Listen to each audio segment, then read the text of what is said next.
Hi there, my name is Ron Rogers, and this presentation is titled Testing a Highly Secret New Missile.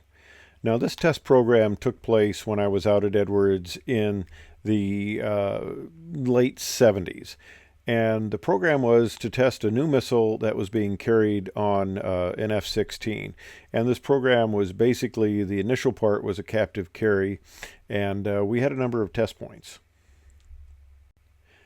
Now, the interesting thing about this particular mission was normally we would have test cards like this that describe the test points in detail. And you would carry these along on your checklist on your leg, and you could refer to it so you know what the parameters and the conditions of the flight were to be. Very standard. And, the talk on the radio was minimal because we figured all sorts of inappropriate people were monitoring the frequency. That's pretty easy to do. The frequencies weren't encrypted or anything like that, so you could listen in and you could hear what we were talking about. So you always had to be a little careful with that you never discussed anything that might be of a sensitive nature. Well, this mission was a bit different. We had 11 test points, and they consisted of various test parameters of altitude, airspeed, G, and maneuver. And there were 11 of these. And I was not allowed to have the test cards because these were highly classified. I had to essentially memorize the test profile. So I had to memorize 11 test profiles.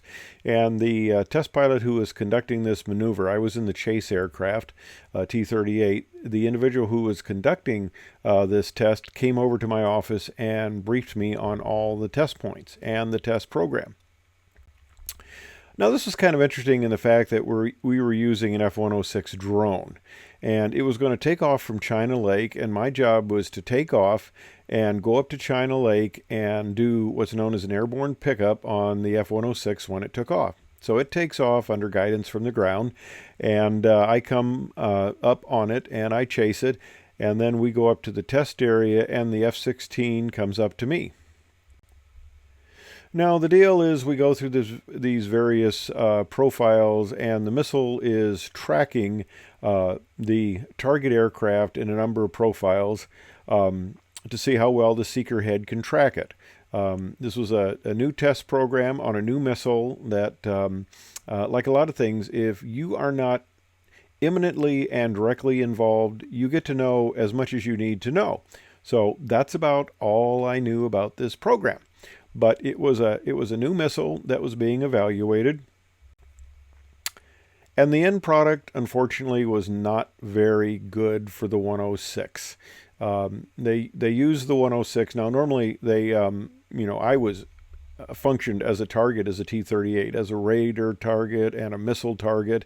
And I talk about when I flew with Dick Scobie, the Challenger commander, we had a test mission together and we were going over Bakersfield, low altitude, simulating an infrared target, our engines, obviously, an infrared source. But in this case, I was to back off from the 106, and there was a very good reason I was to back off from the 106 because I didn't want to be that close to it. So when the ultimate point of the test program was to let one go at the 106, and unfortunately that didn't have a good result for the 106. Anyway, that's a story about a rather interesting and unusual test mission. And the funny thing about these was we had a lot of missions that were kind of a one of a kind. I mean, we'd fly several sorties, but we had a lot of different interesting test missions. And this is one I was engaged in. Well, I hope you enjoyed the story. Thanks for watching.